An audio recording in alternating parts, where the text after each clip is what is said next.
جی یہ بڑا حساس عنوان ہے کہ آج بھی اگر دیکھا جائے تو کچھ رسومات پرانی چلی آ رہی ہیں جس کی وجہ سے بیوائیں جو ہیں وہ پسی ہوئی نظر آتی ہیں، لیکن اسلام سے قبل کے حالات اگر ہم دیکھیں تو ناگفتہ بے حالات تھے، وہ ایسے حالات کہ جن میں بیوہ عورت کا جینا تو کیا وہ سانس لینا بھی اس کے لیے دشوار تھا۔ رسول کائنات صلی اللہ تعالی علیہ وسلم کی آمد سے قبل یہ ایک ایسا طبقہ تھا جس طبقے کی کوئی حیثیت ہی نہیں تھی، جس کا کوئی وجود کا شعور ہی نہیں تھا کہ یہ بھی کوئی چیز ہے، یہ بھی انسان ہے، یعنی ان کو انسانیت کے درجے سے بھی لوگ گرا دیتے تھے، یہاں تک کہ بیوہ خاتون جو تھی اس کو اپنے شوہر کے ساتھ دفنا بھی دیا جاتا تھا، جلا بھی دیا جاتا تھا، کہا جاتا ہے معاشرے میں۔ جی یہ بالکل یہ رسم موجود تھی۔ اگر یہودیت کی طرف دیکھیں یا عیسائیت کی طرف دیکھیں، یہود و نصارہ میں یہ تھا کہ جب کسی کا شوہر فوت ہو جاتا تو جبراً اس کے اوپر یہ نافذ کر دیا جاتا، حکم نافذ کیا جاتا تھا کہ وہ اس کے بھائی کے ساتھ نکاح کرے، اس کے ساتھ زندگی گزارے، تو یہ ایک جبری طور پر تھا۔ بعض تو یہ بھی ملتا ہے یونانی اور رومی ادوار میں کہ بیٹے کا ساتھ ہی بیعہ دیا جاتا تھا، بالکل یہ ساری ایسا معاملہ ہوتا تھا، یہ ساری چیزیں موجود ہیں جب اسلام موجود نہیں تھا۔ تو اس وقت کیا ہوتا تھا، یہی معاملات چلتے تھے، جبری طور پر ان پر یہ حکم نافذ کیا جاتا تھا اور وہ یہ کرنے پر مجبور ہوتی تھی،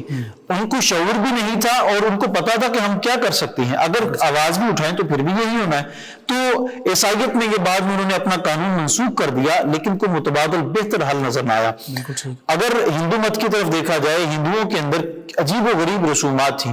کہا جاتا ہے کہ اگر جو ان کے حالات بعد میں ہوتے ہیں، آج بھی ہندوؤں کے اندر جو چیزیں موجود ہیں، جو بعد میں ان کے حالات ہوتے ہیں، عورت بہتر یہ سمجھے گی کہ وہ اس کی چتا کے ساتھ اپنے آپ کو جلانے میں عافیت سمجھے گی، یعنی بعد کے حالات اتنے زیادہ گمبھیر اور مشکل اس کے لیے ہیں کہ وہ اپنے آپ کو جلا دینا ساتھ یہ زیادہ پسند کرتی ہے، بہتر سمجھتی ہے۔ تو اسلام جب آیا تو اسلام نے کیا کیا، اسلام نے بیواؤں کو بھی حقوق دیے، بتایا کہ یہ بھی انسانیت کا طبقہ ہے، یہ صنف نازک ایسی ہے کہ جس کے حقوق عام عورتوں سے بھی زیادہ ہے، جس کی خیال کرنا، دیکھ بھال کرنا،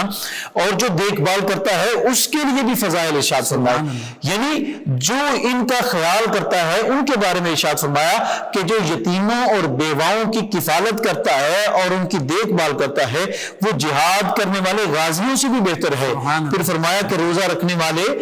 اس روزہ رکھنے جو دن بھر روزہ رکھتا ہے اور رات کو وہ قیام میں گزارتا ہے، اس سے بھی بہتر اس کو کہا گیا ہے۔ نفلی طور پر عبادات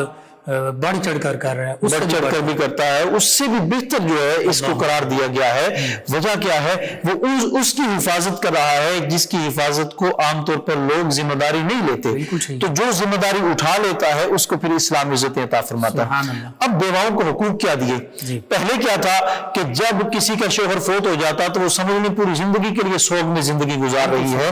مگر اسلام نے کہا صرف 4 مہینے 10 دن کی اس کی جو عدت ہے یہ اس کا سوگ ہے، اس کے بعد وہ آزاد ہے، کلی طور پر آزاد ہے، وہ نکاح کرنا چاہے آگے وہ نکاح کر سکتی ہے، شرط یہ ہے کہ وہ حاملہ نہ ہو، اگر حاملہ ہے تو وضع حمل تک اس کی جو عدت اور سوگ ہے، اس کے بعد اس کا جو ہے وہ آزادانہ زندگی گزرنے کا عمل شروع ہو جاتا ہے۔ تو اب 4 ماہ اور 10 دن کی محدود سی جو یہ قید لگائی اور یہ کہا کہ اتنا زمانہ جو رہنا ہے اس زمانے میں وہ سوگ منائے گی، اس کے بعد آزاد ہے، نکاح بھی کر سکتی ہے، آگے اپنے معاملات کسی انداز میں بھی چلانا چاہے وہ آزادانہ طور پہ کر سکتی ہے۔ جو عدت کے معاملات ہیں، چاہے وہ 3 حیض ہوں عام حالات میں، یا 4 ماہ 10 دن ہو، یا وضع حمل ہو، بالخصوص یہ پہلی 2 حالتیں، اس میں بھی استبراء کا معاملہ ہے کہ جو اگر کوئی اس شوہر سے کوئی اولاد ہے، ہونی ہے تو وہ بھی پتہ چل جائے گا، پھر وہ وضع حمل تک ہو جائے گا، نہیں ہونی تو وہ بھی کلیئر ہو جائے گا۔ یہ بھی اسلام کی حکمتیں ہیں، اسلام کی بڑی خوبصورت حکمت ہے کہ کہیں ایسا نہ ہو کہ نسب مشکوک ہو جائے، آگے کسی اور کے ساتھ نکاح کرے تو پہلے نطفہ موجود ہو اور پہلے یہ سارا معاملات موجود ہوں، اس کا کچھ باقیات موجود ہوں پہلے شوہر ہر حوالے سے پاکیزہ، ہر حوالے سے اسلام نے ایسا شفاف اور ٹرانسپیرنٹ نظام بنا دیا کہ جس کے ذریعے سے پتہ چلتا ہے کہ اسلام اسلام اس عورت کا کتنا دفاع کر رہا ہے کہ کہیں ایسا نہ ہو کہ پہلے شوہر کا نسب ہو اور کسی اور کے ساتھ منسوب ہو جائے، کوئی انگلی بھی نہ اٹھا سکے. تو نسب کے منسوب ہونے کے حوالے سے بھی اسلام نے اس کی حفاظت کا اہتمام فرمایا. پھر یہ آزادی دینے کے بعد اسلام نے کہا کہ اگر اس شوہر میں جو فوت ہو چکا ہے، جو سابقہ شوہر بن چکا ہے، اگر اس نے حق مہر جو متعین کیا تھا وہ ادا نہیں کیا تو پہلے اس کے ترکہ میں وراثت میں سے اس کا حق مہر نکلے گا. یعنی اس کو یہ حق دیا کہ تو اپنا حق مہر پہلے وصول کرے گی، پھر اس کے بعد جائیداد کو وراثت کی تقسیم ہوگی. پھر اس کے بعد کہا پہلے، یعنی یہ بھی ایک قسم کا دین ہی ہے، اس کے ذمہ ہے. بالکل اس کے ذمہ ہے، یہ پہلے ادا ہوگا، اس کے بعد جو حصے بنیں گے چاہے اس کے جتنے بھی بیٹے بیٹیاں موجود ہیں پہلے یہ دیا جائے گا. پھر اس کے بعد اسلام سے پہلے کیا تھا کہ وراثت میں عورت کو حق نہیں دیا جاتا تھا، اپنے شوہر کی وراثت میں اس کا کوئی حق نہیں تھا. لیکن اسلام نے کہا کہ اگر اولاد موجود ہے تو 8واں حصہ اس کو بیوی کو ملے گا، بیوہ کو ملے گا، اور اگر اولاد موجود نہیں ہے تو 4تھا حصہ پھر بھی اس کو ملے گا. یعنی اس کو چار حصے تقسیم کر کے اس میں سے ایک حصہ یعنی 4تھائی حصہ اس کو دیا جائے گا. تو اسلام نے کتنا بڑا احسان اس بیوہ پہ کیا ہے کہ جو اپنے شوہر کی وراثت میں پوری اس طرح حقدار ہے. مہر بھی مل رہا ہے، وراثت میں سے شوہر کے بھی حصہ مل رہا ہے، والد کی وراثت ہے تو اس میں سے بھی حصہ مل رہا ہے. تو یہ تو واقعتاً اسلام نے ایسے حقوق عطا فرما دی عورتوں کو کہ یہ جو آج سو کالڈ حقوق کی بات کی جاتی ہے فارن فنڈڈ ایجنڈے پر،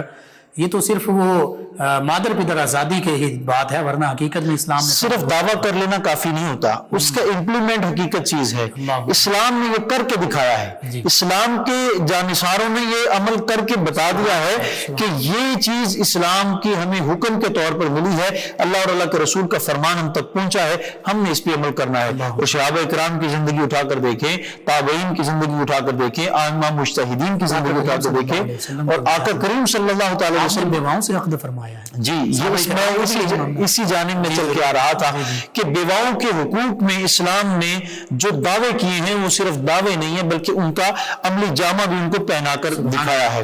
پھر نکاح کے بارے میں ترغیب بھی دی ہے کہ اگر کوئی بیوہ کہیں موجود ہے،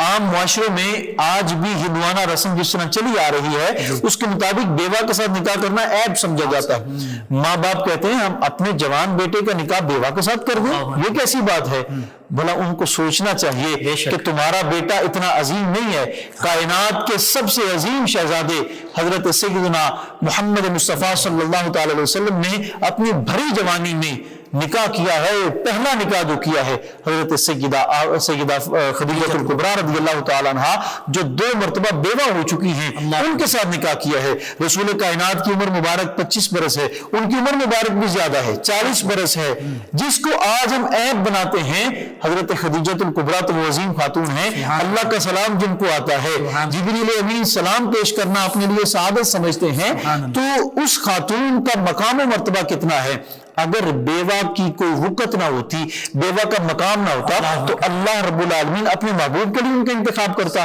پھر آگے چل کر دیکھیے حضور نے بقیہ ازواج کے ساتھ جو نکاح کیا ہے، سوائے سیدہ عائشہ صدیقہ رضی اللہ تعالیٰ عنہ کے جتنے بھی ازواج ہیں یا مطلقات ہیں یا بیوہ ہیں،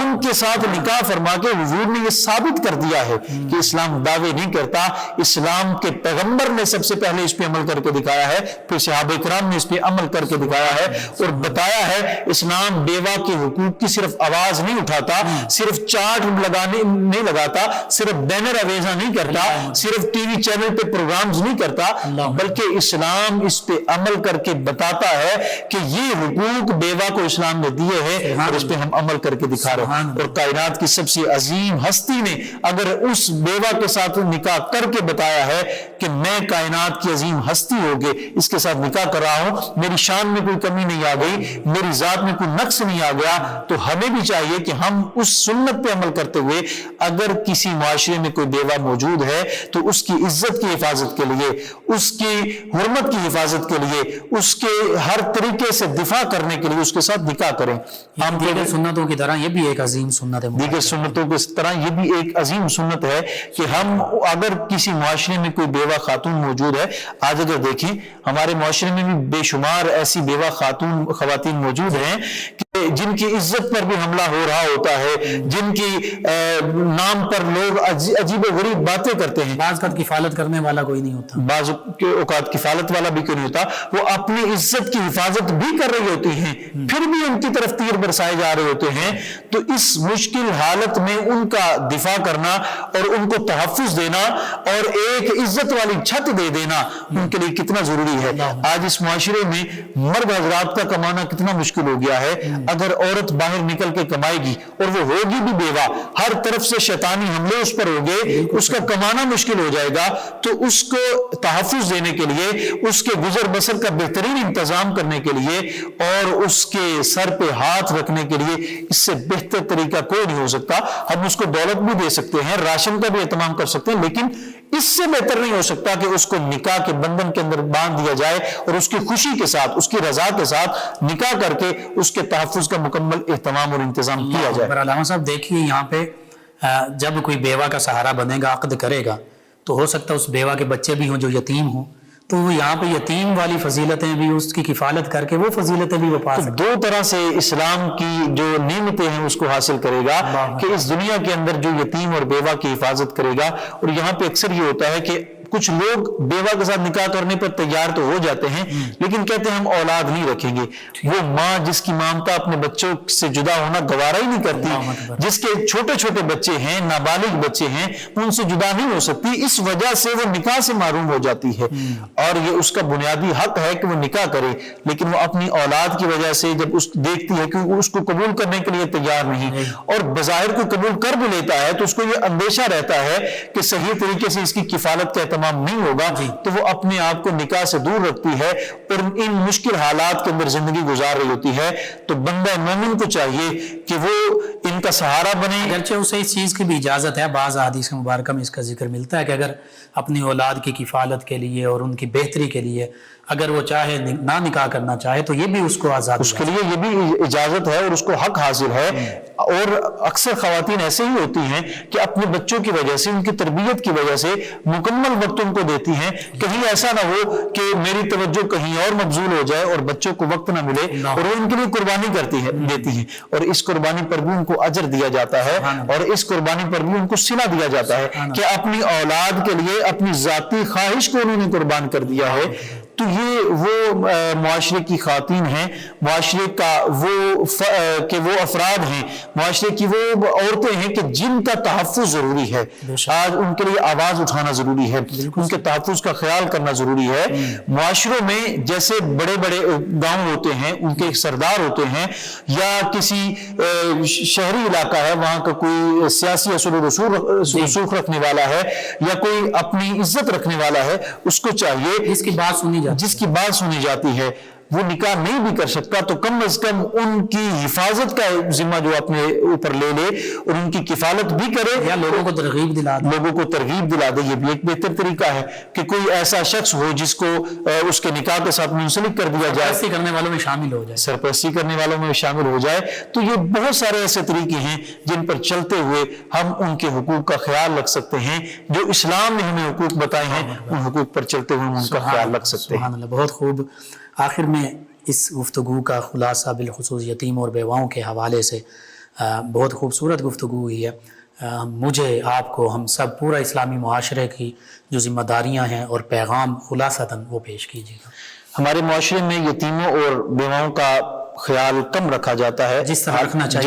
چاہیے، جس طرح اسلام نے حکم دیا یا ابتدائی اسلام میں صحابہ کرام نے رکھا، رسول کائنات صلی اللہ تعالی علیہ وسلم نے رکھا. یتیموں کو یہاں تک کہ ایک بچے کا والد غزوہ احد میں شہید ہو گیا، وہ رونے لگا تو حضور سید عالم صلی اللہ تعالی علیہ وسلم نے اس کو سینے کے ساتھ لگا کے فرمایا کہ کیا تم یہ پسند نہیں کرتے کہ تمہارا باپ میں بن جاؤں، تمہاری والدہ عائشہ صدیقہ بن جائیں. تو اس انداز میں کسی کا خیال رکھنا، کسی کے سر پہ ہاتھ رکھ دینا، یتیم کا خیال کرنا، بیوہ کا خیال کرنا ہمارے معاشرے کی یہ اشد ضرورت ہے. آج ایسی بیوہ خواتین جو ہیں جو اپنے راشن لینے کے لیے مشکل کا شکار ہیں، جو اپنے گزر بسر کے لیے مشکل کا شکار ہیں، یتیم بچے جو ہیں ان کے مال کی حفاظت نہیں ہو رہی. ہمیں چاہیے کہ یتیموں اور بیواؤں کا مکمل طور پر خیال رکھیں. جس کا ہاتھ پڑتا ہو، جس کی استطاعت ہو، جس کے پاس اتنی وسعت ہو کہ وہ اپنی مالی طور پر اگر مدد کر سکتا ہے تو وہ مالی طور پر مدد کرے. اگر کوئی اثر و رسوخ والا شخص ہے تو ان کے سر پہ ہاتھ رکھ کے ان کی سرپرستی کرے, ان کی عزت کی حفاظت کرے اور ان کی عزت و ناموس کی حفاظت کرے. اگر یتیم ہے تو اس کی کفالت کے ساتھ ساتھ اس کی تعلیم و تربیت کا بھی اہتمام کرے.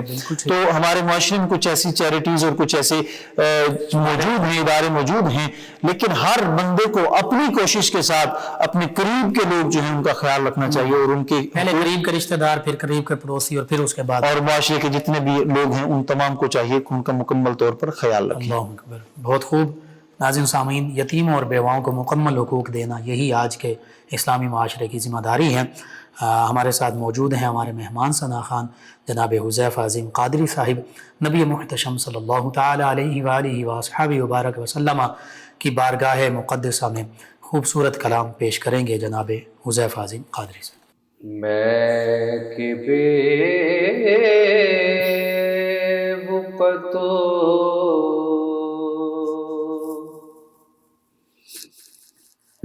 بے وایا ہوں,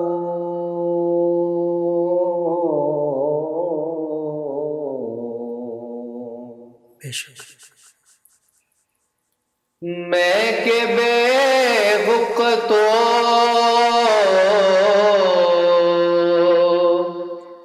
بے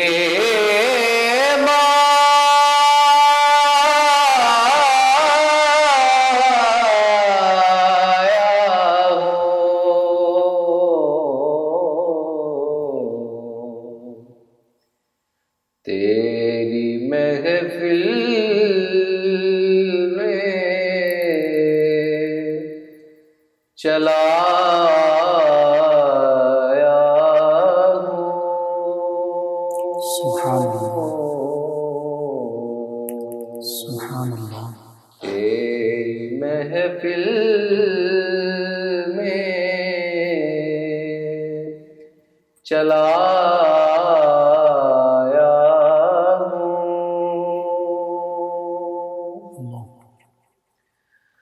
اور یہ کہیں خامیے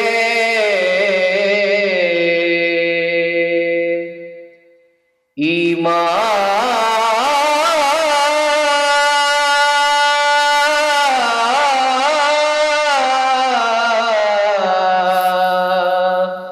ہی نہ ہو, یہ کہیں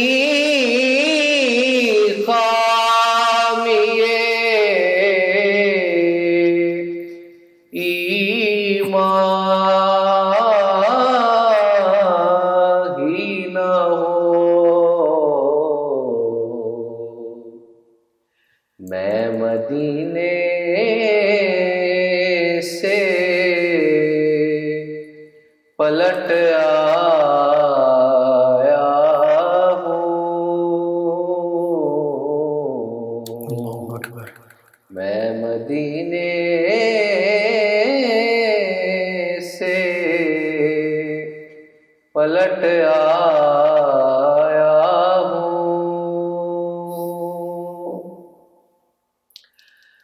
اور آج ہوں میں تیرا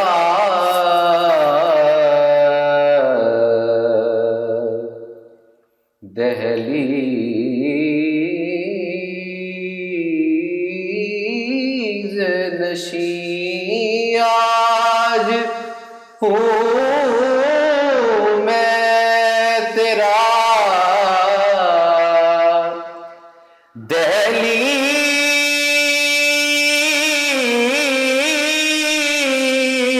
دہلیز نشین. آج میں عرش کا ہم پایا ہوں. سبحان اللہ, سبحان اللہ. اور تیرا پیکر ہے کہ ایک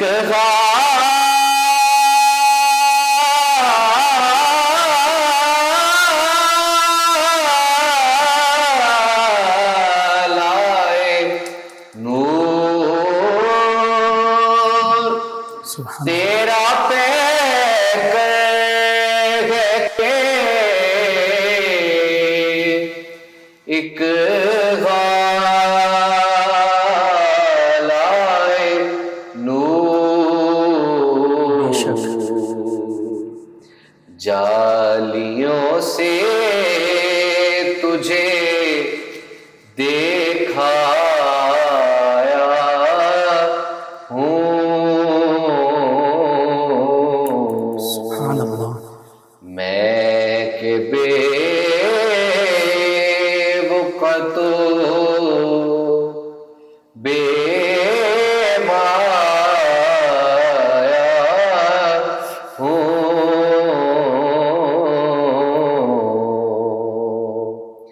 تیری محفل میں چلا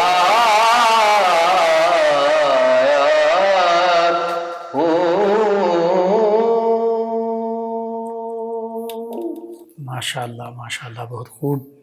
ناظرین و سامعین، 9 نیوز HD کے لائیو اسٹوڈیو سے رمضان المبارک کی یہ اسپیشل ٹرانسمیشن صدائے رمضان آپ تک پہنچائی جا رہی ہے. آج کا یہ پروگرام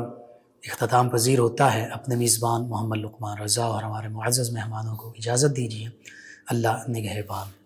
فیض شاہ جہاں صدائے رمضان